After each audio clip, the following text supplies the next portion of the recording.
everyone, today I am going to be talking about my 2018 Kia Stinger GT2 all-wheel drive and what it's been like to own and drive over the past year. I got it in October of 2021, so it's been a year. To start off with a list of modifications, I'll list them all and then I will talk about them. I installed them in the order that I'm about to list them. The very first thing I did was I got the car ceramic coated. That has been awesome. The next thing, I got AEM Intakes, then a Borla Catback exhaust, and then after that I got new wheels and tires. At the same time, I also got lowering springs put on it, and then I had it like that for a while. And then the very last and most recent modifications I've done have been the Eibach sway bars front and rear and rear camber arms to help adjust the camber since I lowered it. Alright, so like I mentioned, the first thing I installed were the intakes on the car. So I'll go ahead and show you guys those.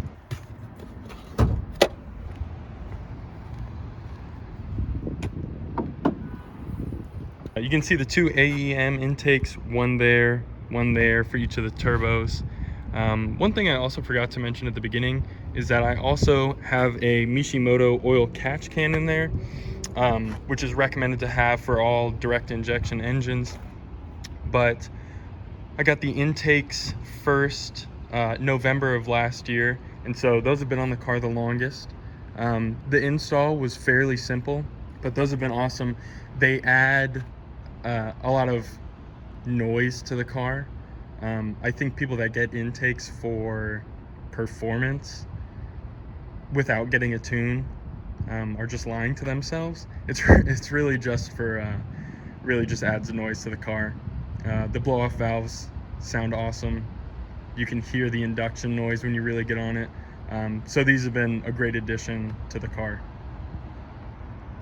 I also wanted to mention the reasons why I chose the modifications that I did. And so for the intakes, I went with these because they were kind of middle of the road in terms of price. They weren't super expensive like the in-gen intakes for these.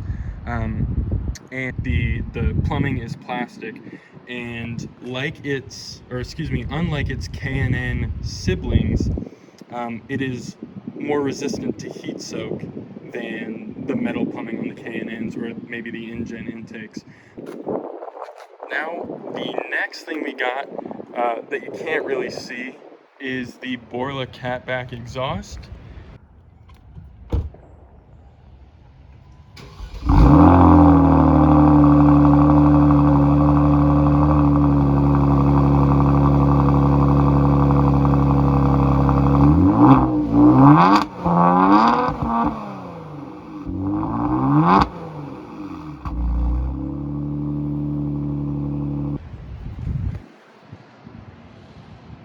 That goes all the way up to the catalytic converters.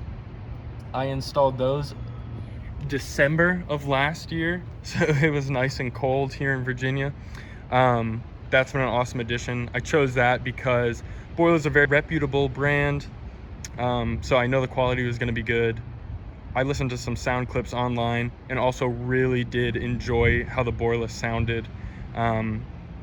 Yeah, that's the main reason I went with those. The exhaust was a pretty easy install. I just did it with two other people. Yeah, that was nice. Offers, and then the tires up front are 255/35 R19s, and I got the wheels ceramic coated as well, so they're super easy to clean. The car's a little dirty right now as well. I wanted to mention, I'll do a separate video on how I wash it in detail and stuff. And then back to the rears, I got a staggered setup, so these are a bit wider. The rears are 19 by 9.5 with the 35 offset, and tires are 275/35 R19s, same tires as up front. So they're a little wider, a little fatter, but I love the way this wheel and tire combination looks. And the tires are super nice. I've taken this car on road rallies and really pushed it. and it really surprised me. And I saw the wheels on another Stinger owner's Instagram, Indigo Stinger. Shout out to him. His Stinger is awesome. I love the Indigo Special Edition ones. I think they look great. So that is why I got the wheels and tires. I think they look awesome. All right, so from here you can kind of see how the car sits with the lowering springs installed.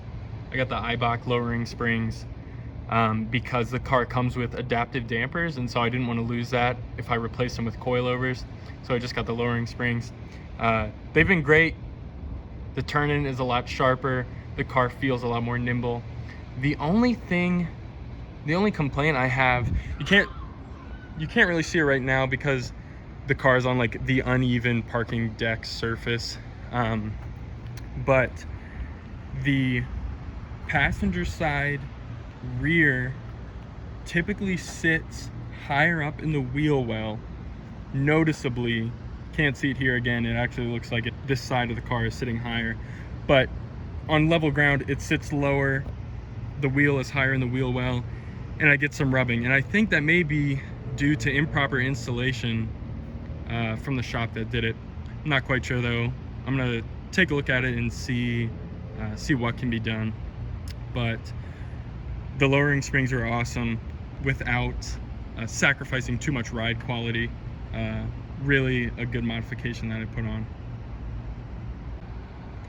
All right, after the lowering springs and wheels and tires, I put on new Eibach sway bars front and rear. You can see the rear right there, and the front you can't really see too well.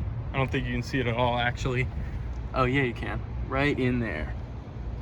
And if I had to buy a Kia Stinger again, the very first thing I would do is get sway bars front and rear installed. They make a huge difference in how this car handles. Completely changes the handling characteristics, plants it a lot more. It feels so much lighter than it actually is.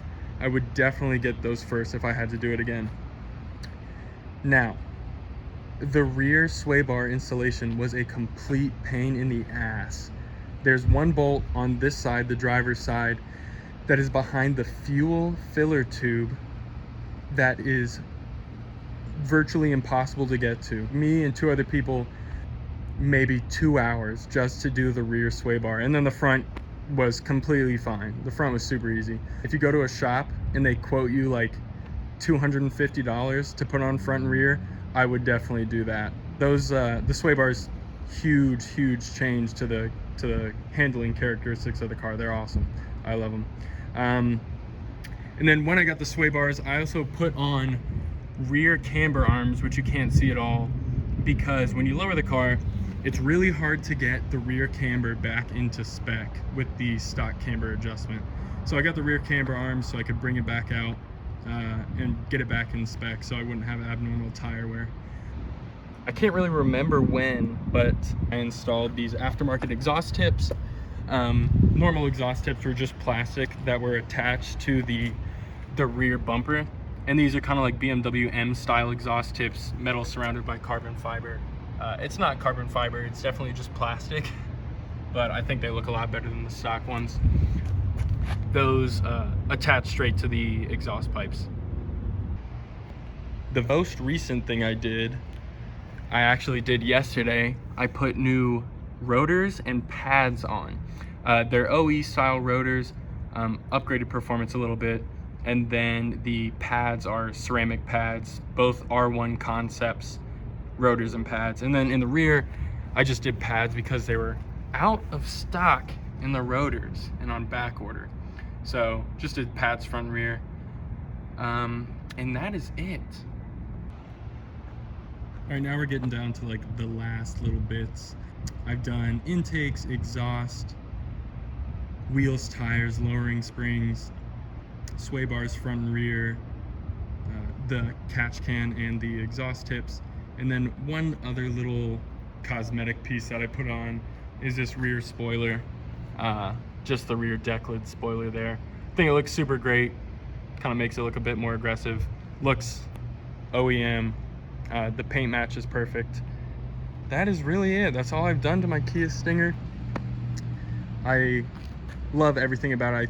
I think this car is awesome. Appreciate everyone watching. Just wanted to share my car and share the different modifications and changes I've made to it over this past year of owning it. In terms of actually owning it and driving it, all the modifications I've done have made it better to drive. Handling, mostly, not a lot of performance I've added to it, just intakes and exhaust which make it sound better.